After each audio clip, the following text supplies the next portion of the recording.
you grow up with a NES, PlayStation, Star Wars, cartoons, and 80s TV? Do you like to think who would win in a fight between Batman and the Master Chief? Comics, games, movies, music, and TV, they're gonna tell you everything you need. Superheroes or not, they got your back. They're gonna save the world of geeks.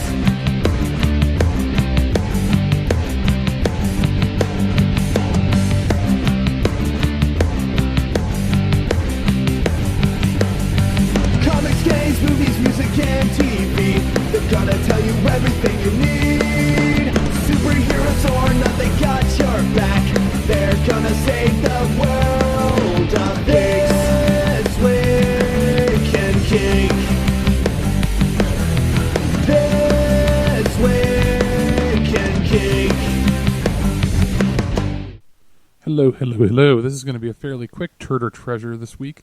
In that there's not going to be a specific topic. I've been losing my voice a little bit with the recording and Canada Day, 4th of July, a lot of running around to help my dad move. Roommate moved out, father moved in, take over his place in this apartment, so getting things settled. And I've had a chance to review some stuff. I didn't have really a chance to release a Turd or Treasure before this, so I wanted to make sure I got things to you. So we've got a few reviews in here. And the main one, being sort of the centerpiece of this, is the Video Mastering Works 7 software. I reviewed Video Mastering Works 6, which had been up for a couple of years, about 6 months ago, and now I've had a chance to review their brand new piece of software. And it's probably going to become my main go-to video editing piece of software, especially for anything press-related that we get. But it's basically going to be a wham bam, thank you ma'am, a bunch of reviews in the middle here, just because we wanted to make sure the content got out to you, so otherwise we would get lost in the shuffle perhaps on the main show. But yeah, as you can hear, I'm losing my voice a little bit, sorry. So without further ado, we're going to go to the reviews. I'm going to come back at the end and sort of give a heads up of what's coming up and what I'm going to be doing for TWIG in the next week or so. So here we go with the first review. Basically using geeks. Leave me alone, geek boy. Holy shit, you geeks are badass.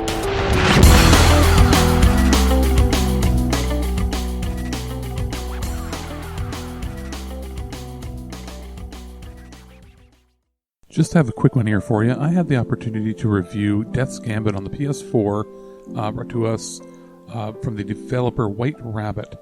Now, this is sort of a hybrid between the like Dark Souls inspired horror graphics and like a Metroidvania style gameplay, mixed with the fantastic horror pixel art aesthetic. And graphically, it's really, really impressive, and I enjoyed it.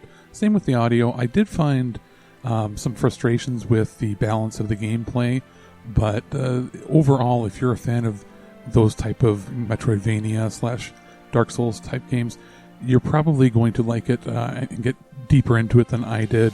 I know that my brother had a chance to check it out with me, and he's much more into those games, and he really, really, really enjoyed it. Said it was one of his better games in that style that he's played in the last year or two. For me, I'm fairly a newbie with it, and it took me a while to get into it, but I did find that I enjoyed it well enough to give it a recommend, at least when it's on sale. I don't know, to be completely honest, if it's worth the full retail price based on some of the issues that I found with the gameplay, some technical glitches here and there that will probably get patched out eventually, but for the moment, it leaves it mediocre, I guess, is probably the best way to put it. So I'm going to say check it out on YouTube, maybe give it a chance. If somebody else already has it, try it out first, then see if it's going to be something you're going to want to play, because I think it has a lot of potential, especially if they patch some of the glitches that were found in it and move forward with a smoother gaming experience. Those magnificent bastards! Color me kooky, but something very odd is going on around here. You're not allowed to talk anymore.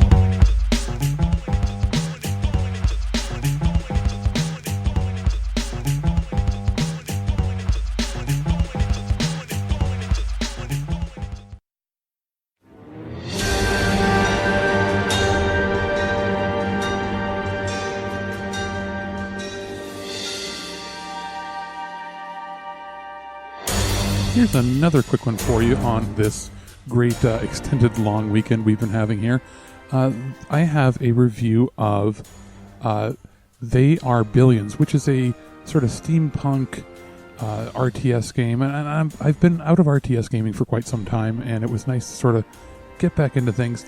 Is it a perfect game? No. There are some issues with balance, and there is a 60-hour campaign, but that campaign, I largely wasn't as interested in that as I was in building my custom levels and playing skirmishes and just all the extra parts of this. I found that to be a much more enjoyable experience.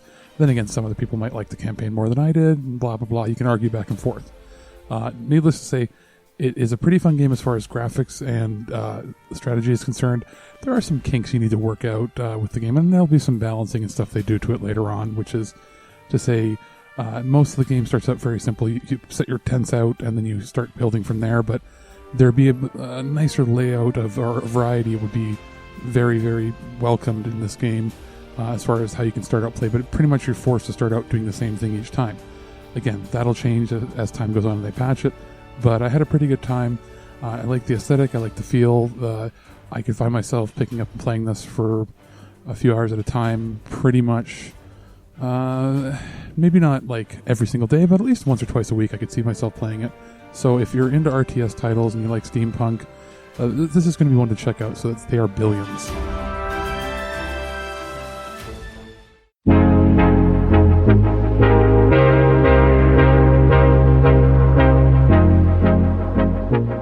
I recently had the opportunity to check out Monster Jam Steel Titans, the newest in the monster truck racing derby genre that have been coming out the last few years.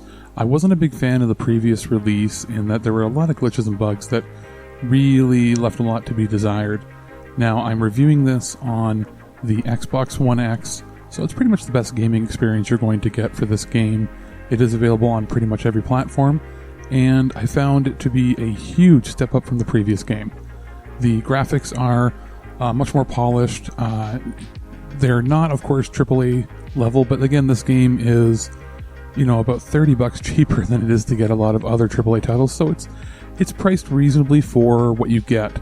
Audio-wise, it is in full surround sound, so it made use of my Dolby Atmos setup, which is pretty good, and I didn't feel that anything was out of place. The controls were actually more responsive than I expected. It takes a bit of getting used to when you're controlling your vehicle because you can spin out too easily. There's a lot of tricks you have to learn. It does a pretty good job at the beginning of the game explaining what you have to do and sort of making you pass through a bunch of tutorials on how to properly play it, and it was very welcome because it's something that without it would have been very difficult to get a hold of. Then you're given sort of an open world that you can go through and do missions, and as far as being a fun sort of sandboxy type game where you can race around and clear missions, I had a pretty good time. I would say it's worth the $30-40 if you're into monster trucks in general, or just want another racing game to sort of kick around in. It's not going to blow your socks away as far as being a super crazy AAA title, but it's not what it's set out to be. It's set out to be a fun monster truck racing game, and it's a goal that it's actually accomplished pretty well. I've seen other reviews after playing it myself that didn't give it very good. They're like 2 or 3 out of 10. It's not like that at all. I think people are being too harsh on it. To me, it's about a 6 or 7 out of 10 as far as enjoyability factor. As far as a complete game, there are glitches and stuff that need to be patched to make it work a little better. Some performance issues, hiccups here and there, that sort of thing. So it's a 5 or a 6 out of 10 in my scale. And again, I'm not a super duper fan of the monster truck genre, so it's something that I had a pretty good time with. And I think if you like, a different racing experience than you're used to, this might be one to check out.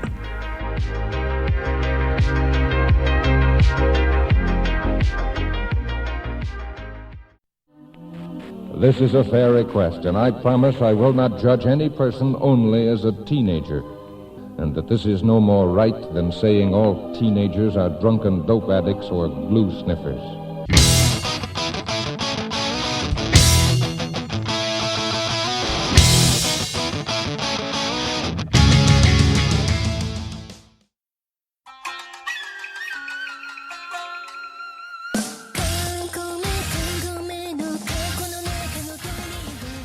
Okay, it's booby time, if that makes any sense. It's time for Senran Kagura Peach Ball. Now, I filled out a request form for this a while ago, forgetting, pretty much about it, that it existed at first, and I went, oh yeah, that's the series that I think Birdman had done a review or two before on, from Exceed and Marvelous, which has been getting a lot of press lately because I think they dropped PlayStation support for some of their games, because they're known for their fan service, their boob jiggle physics, all that sort of stuff. And you know what? They were getting flack for that. And you know what? It's too bad, because these are all just in good fun. There's nothing really, I would say, horribly offensive by it. It's more funny than anything. So I had a chance to check it out. And now, what is Senran Kagura Peach Ball?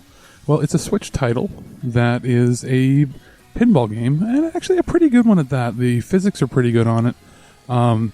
Graphically, it's pretty impressive, because a lot of pinball games don't really get a lot of high-end polish, and we tried this out, Birdman and I, and we were laughing the whole time, because it is basically, the story is the girls from the Senran Kagura series all think that they're different animals, furries, and you have to hit their boobs and stuff and their bodies with pinballs to, I guess, make them remember that they're human. Yeah, sure, you just go with it. There's a bunch of mini games basically in the game. You trigger certain events by hitting certain things, just like you would in any pinball game, and then the mini games usually result in some sort of jiggle physics happening. And it's not for kids, but it's hilarious nonetheless. It's completely harmless, and the most Japanese game, I'll say, that I've played this year so far. The most, purely Japanese, I'm saying in quotes. And it was pretty cool. Graphics are good on it. Physics seem pretty good. It's not like a perfect, replication of what real life pinball is, but it doesn't have to be, because it still feels smooth. Audio-wise, it's pretty good. There's decent music. The art design is a little cluttered at times, but that's sort of what it's meant to be. Now, the only downside is there's not as much variety on the levels and tables as you would like, but this game is retailing for less than a full $80 Canadian retail price. It's retailing for about $50 or so, which some people might say is too much. I don't think it is. I think it's ridiculous fun. This is actually a fun game to play at parties and have people over looking at. That being said, if you're super duper against the fan servicey type games, you're not going to like it. If you're like us and we're into the weird, wacky, and just plain fucked up, as you know from listening to our podcast, this is perfectly right up our alley. And I'm probably gonna ask to at least try out some more of these Senran Kagura games as they come out, because Peach Ball is easily becoming one of my favorite games to play. I had family over, and they were walking by when I was playing it, and they went, "What the hell are you doing?" And I went, "Playing my titty game." So it's worth checking out. Just watch a YouTube video on it, and you'll know exactly what I'm talking about. So I can't really say much more, except you're either going to like this game or you're going to hate it. And I think the vast majority of our fan base are probably going to dig it. So, it's on the Switch. There's a physical release that has, some goodies you can get with it. But, if you get it digital, whatever, I say if you're a fan of this sort of style game, you're going to love it. It's well put together, and there's not really any glitches or anything that I found that was a game-breaking bug. So it's, right off the bat at $50 Canadian, pretty good deal. So that's Senran Kagura Peach Ball from Exceed and Marvelous Games.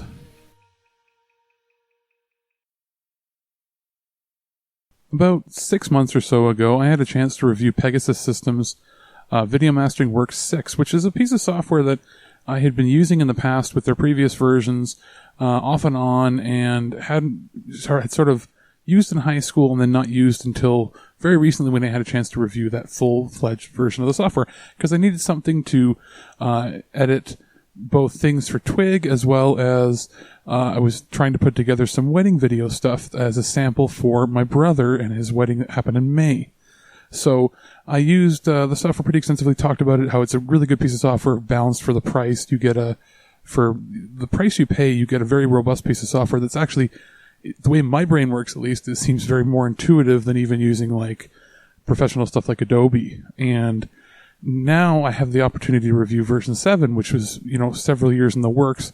And I was contacted by the representative at Pegasus, and they said, "Hey, Alex, would you like to try out Video Mastering Works 7, which is our new version? It costs $122 American, which again is a steal." And I'm just going to go into what the differences are, because I talked briefly in the previous one about how there are certain things that were pro level that you couldn't quite do, or prosumer level that wasn't quite there. Well, they finally made this a full-fledged competitor to like Adobe Premiere and to Pro Tools and things like that. So what do you get between version 6 and version 7? What's the big difference? Well, you can now preview, edit, and output in full HDR, so high dynamic range and 10-bit color space. So you can also output in some more advanced codec stuff like H.265, 8K. So there is full 8K support for editing if you have the right hardware to do it. I currently do not. But the high dynamic range thing is really neat to see in this level of software, for considering the price it is and the amount of versatility that it has. I will not go into all the details of the literally hundreds and hundreds of settings you can set for it to get your color space exactly the way you want, but it's here and it's pretty intuitive. Now, the other things that have been enhanced in it, they've gone and tweaked the interface to make things a little easier. So there were issues I had with the previous versions where if you wanted to change your video aspect, you had to click on 2 or 3 things to do so. Well, now you can do it just from seeing the preview menu. You can just click one button and do it. So they've really streamlined a lot of things that were perfectly fine. Like, I was okay with them as they were, but they've really streamlined to make it a lot easier. So the big things are streamlining what they had in the 6th version up to the 7th version is tweaked a hell of a lot. They've also added 8K support, HDR support. They still have tweaked the MPEG 1 and 2 engine, the H.264 engine. They still have AAC license to it. They still don't have built-in like DTS Master Audio and certain things like that, because there's licenses involved in that. It's more expensive, but you can use third-party tools to import using like the MPEG library. And there's tutorials online on how to do that. But here's the big one for me. Because we get a lot of press stuff as far as press videos, audio, and that, when it comes to editing things together for putting on like YouTube and other things, you get a lot of stuff in this codec called ProRes, which is Apple's pro level editing video codec, and it's really intensive. So to give you an idea, when you're encoding a video, or let's say a Blu-ray, if you want to look at a Blu-ray, you're generally looking at anywhere between 20 and 45 megabits per second for your data rate and on the video. And that's sort of the limitation of what a Blu-ray can do. There are other things it can do, but that's just an average, about 45 or so. When you watch on YouTube, it's about 5 or 6 megs, maybe about 10 or so for 4K. So when you're streaming, it's always lower quality than it is Blu-ray. Well, Blu-ray is never going to be what the original master was at. So ProRes master is either 100 or 220 or so megabits. So you're looking at generally about 4 or 5 times the visual data than what you get on a Blu-ray or even on a 4K Ultra disc. So you're dealing with much larger files that are much more graphically intensive, and if software isn't tuned for it, it may not even load, or you have to use third-party stuff and it doesn't work. Well, with this version, they included ProRes full support, and it uses the GPU. So if you have a video card, it'll use that to do it. What does that mean? That means that you can edit on the fly and it doesn't have any stress on the CPU. So now it has full native support for all the software for all the videos that you may be getting and audio that you may be getting from press sites. So for somebody like, us, where we're content creators and news media, it's all really useful, but it's also good because it means that if you want to be an upstart YouTuber or streamer, you can now get, when you want to make your reaction videos to whatever, you can get press access to things and get full high-end press videos or audio, and then you can use it when you're editing your video to put up, and you'll end up with the largest and best quality result, because if you start with higher quality, you're only going to degrade it farther and farther you go with compression and artifacts. Now, this is a way of doing it so you start with the best quality and you'll end up with a better quality result when you output it. They've also increased the amount of different types of files you can output to. They've added WebM and MKV VP9 support. So VP9 is the codec that they use on YouTube. And I believe Twitch and other things too. It's an open source standard that when you upload something, let's say that's an MP4 that uses H.264 or whatever else you have, say you record something on your phone, it then has to convert to VP9. Well, this has an option to just automatically have it converted to VP9, meaning when you upload video to YouTube, it's in the format it needs to be already, and if you output it with the right settings, it doesn't even really need to do any conversion. It can just, whatever the quality you've output it at, that's the quality it will be. And it also lets you put metadata for HDR playback, meaning if you have the ability to record in HDR, you can actually have your videos in HDR and surround sound on YouTube, and it will just do this for you. And they've added Opus support and codec support for GoPro cameras, like very proprietary stuff that you didn't have before.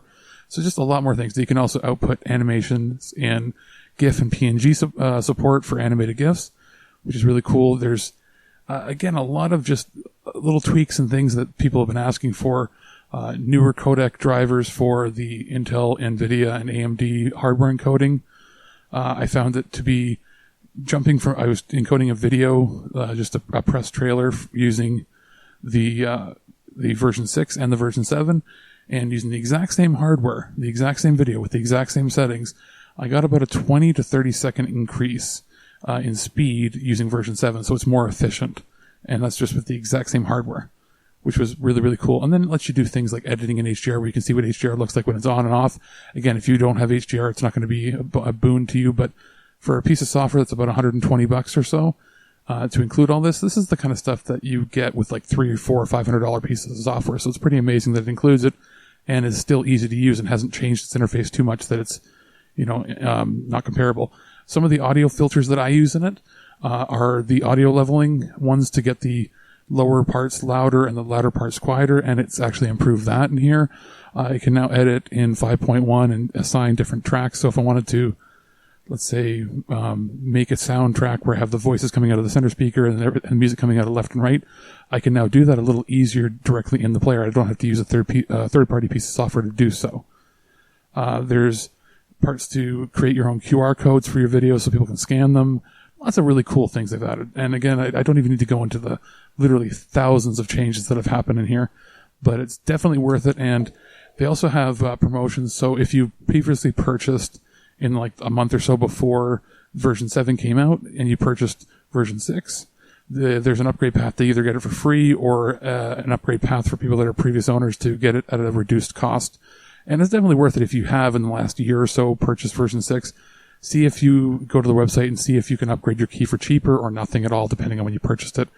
But it's still going to be my go-to when it comes to editing things. It's actually made editing the videos for my brother's wedding for his final Blu-ray a little bit easier. And they've got other software on their website to do authoring, so you can make your DVDs directly, basically produce, edit your video using one piece of software and then use their same suite and author the DVDs and Blu-rays, which is pretty cool. And hopefully at some point I'll be able to check that out and see how well that compares to something like a truly consumer level stuff like Nero, which is almost too easy to use but doesn't give you as much versatility. So I would say, check it out. It's if you want to look it up, go to Pegasus's website. So it's PegasusInc.com, and then, or if you want to search for it, just type in TMPGENC or Video Mastering Works 7 on Google, and you'll find it, and it'll pop up right there, and you can check it out. They got plenty of pictures. There's a completely free trial that you can try that lets you use it for a little bit, and it's not going to restrict what you can do in that trial period. You get the full piece of software, so it's worth checking out, see if it works for you. I think it's the perfect balance between a consumer level and a prosumer level thing. So very happy with it. So give it a try if you're a content creator, or if you're somebody who wants to like edit your own home videos and back them up and digitize them, which is what I've been doing. This is going to be a pretty powerful piece of software to use.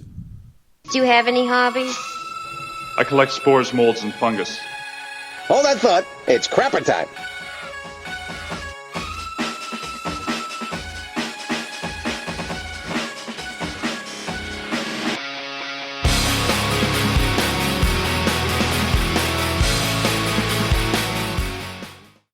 And that is it for the show this week. What do we have coming up?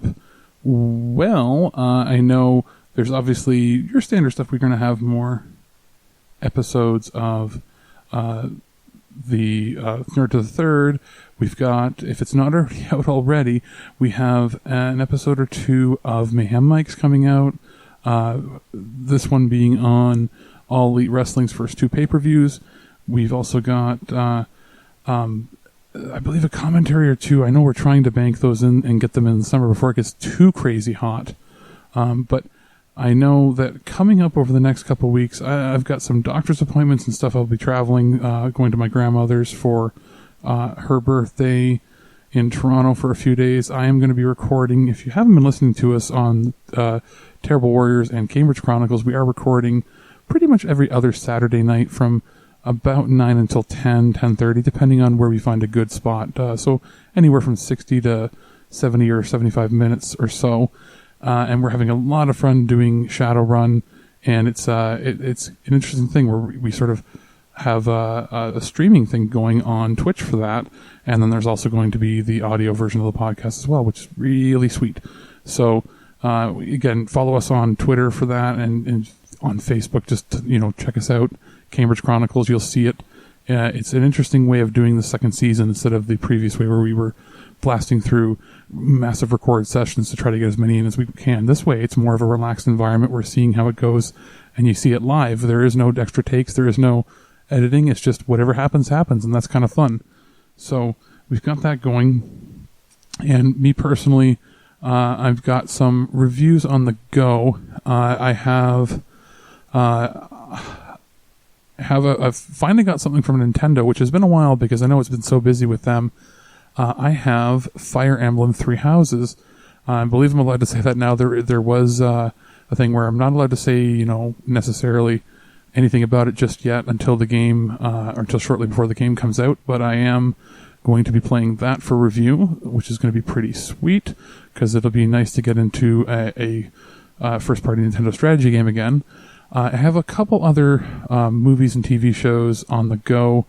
I have the Andromeda Strain to review on Blu-ray, which is the original movie remastered. I also have Double Impact from MVD Video and Boogie Boy also from MVD. And there's some other stuff on the go as well. We're waiting on a few things to arrive. I believe a headset is supposed to be coming for me to check out, as well as maybe some new controllers for the Nintendo Switch, but we'll have to see when they arrive. But basically, what's going to be taking up some time is the review of Fire Emblem and then a couple others that I know I'm just waiting for them to show up at my doorstep. There's some stuff from Mastiff Games and a couple others. I know Birdman has a few things on the go as well, and we'll see where that takes us over the next couple weeks. So I'm going to go and get a cough candy so I don't lose my voice completely, and then I'm going to go probably, relax, listen to some music. Maybe I'll listen to my new tape player because now that I got it working properly, because I'm old and have to listen to tapes and records and I guess Blu-ray audio, so I guess I'm not that old. Anyway, I'll talk to everybody later.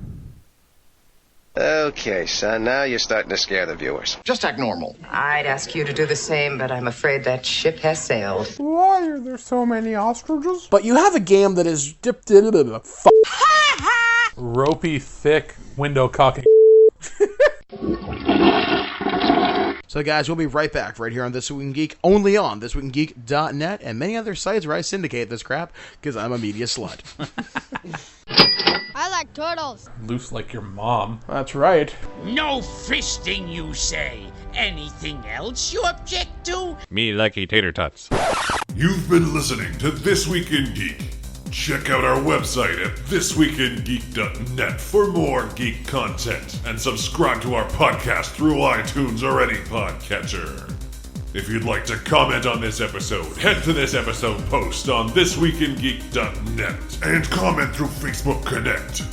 Or you can call our voicemail line at 817-717-7202.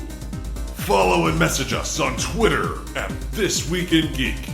And check out our Instagram at TWIG_official_podcast. And if you're the good old-fashioned email type, send us an email at feedback@thisweekingeek.net. We'll see you next time. And remember, lower your shields and surrender your listenership.